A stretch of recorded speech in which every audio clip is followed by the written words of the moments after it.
In this video, I'm going to show how we can first learn a deep belief net by stacking up restricted Boltzmann machines, and then we can treat that as a deep neural net that we fine-tune discriminatively.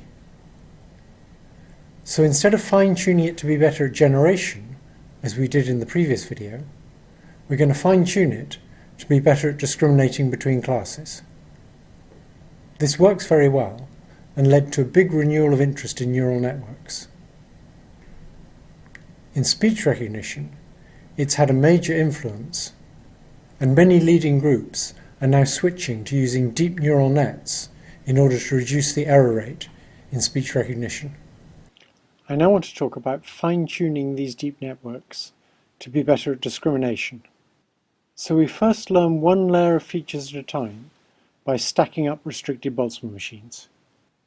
Then we treat this as pre-training that finds a good initial set of weights in a deep neural network, and we fine-tune those weights using some local search procedure. In the previous video, I showed you how to use contrastive wake-sleep to fine-tune a deep network so that it was better at generating its inputs. In this video, we're going to use backpropagation to fine-tune a model to be better at discrimination. If we do this, it overcomes many of the standard limitations of backpropagation. It makes it much easier to learn deep nets, and it makes those nets generalize better. We need to understand why backpropagation works better when we pre-train the weights. And there's really two effects. There's an effect on optimization, and there's an effect on generalization. So the pre-training scales really well if we have big networks, especially if each layer has locality. So if we're doing vision, for example, and we have local receptive fields in each layer, then there's not much interaction between widely separate locations. And so it's very easy to learn a big layer more or less in parallel.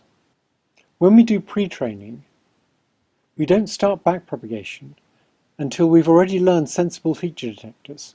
And these feature detectors should be very helpful for discrimination. So the initial gradients are much more sensible than if we use random weights. And backpropagation doesn't need to do a global search. It just needs to do a local search from a sensible starting point. In addition to being easier to optimize, pre-trained nets exhibit much less overfitting.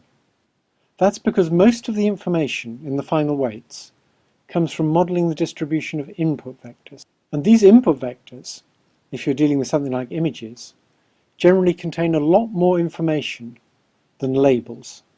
A label typically only contains a few bits of information to constrain the mapping from input to output, whereas an image contains a lot of information which will constrain any generative model of a set of images.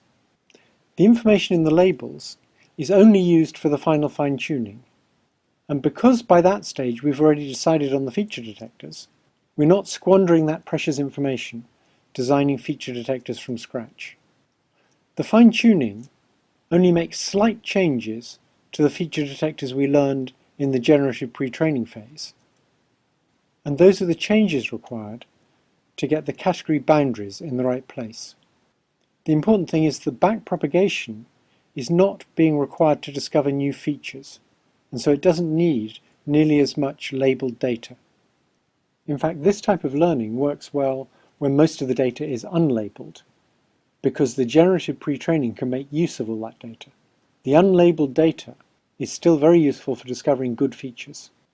There is an obvious objection to this kind of learning, which is that when we do generative pre-training, we'll be learning lots of features that are useless for the particular discriminative task we want the net to do. Consider, for example, that you might want the net to discriminate between shapes, or you might want the net to discriminate between different poses of one shape. They need very different features, and if you don't know the task in advance, you'll inevitably learn features that are never used. When computers were much smaller, that was a serious objection, but now that computers are large enough, we can afford to learn features that are never used.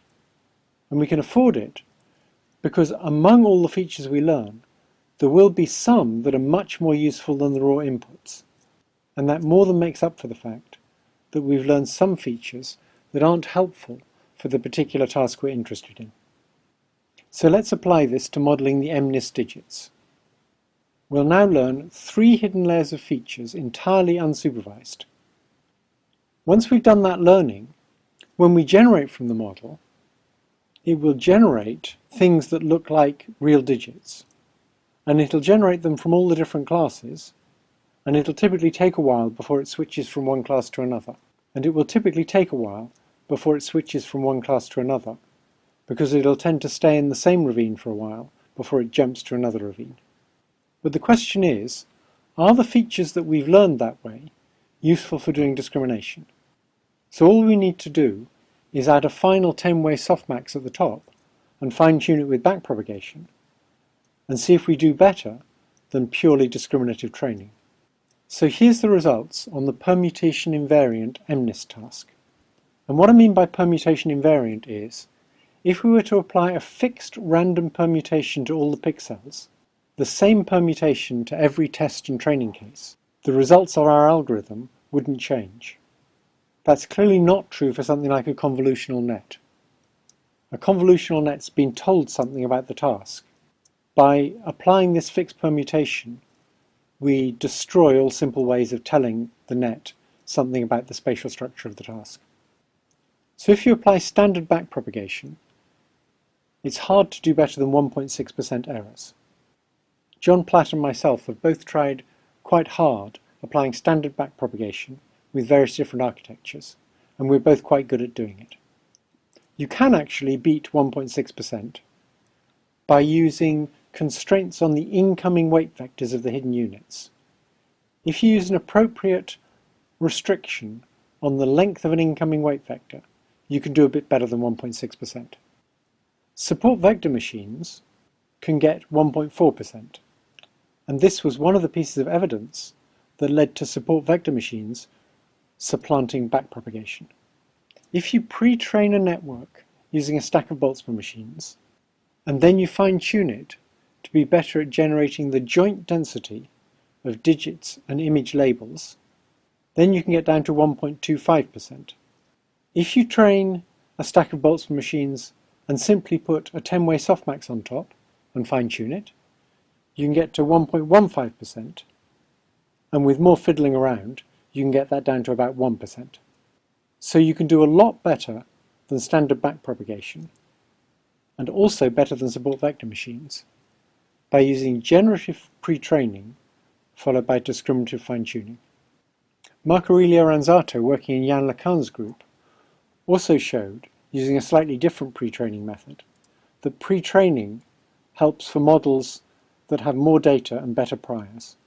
So they used an additional 60,000 distorted digit images, so they had a lot more training data.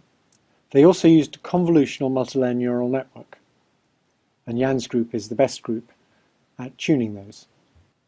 With backpropagation alone, they managed to get down to 0.49%. When they did the unsupervised layer-by-layer pre-training, followed by backpropagation, they got down to 0.39%, which at the time was a record. So you may remember this picture from the first lecture. This was one of the examples I gave of the success of neural nets. It's the same picture.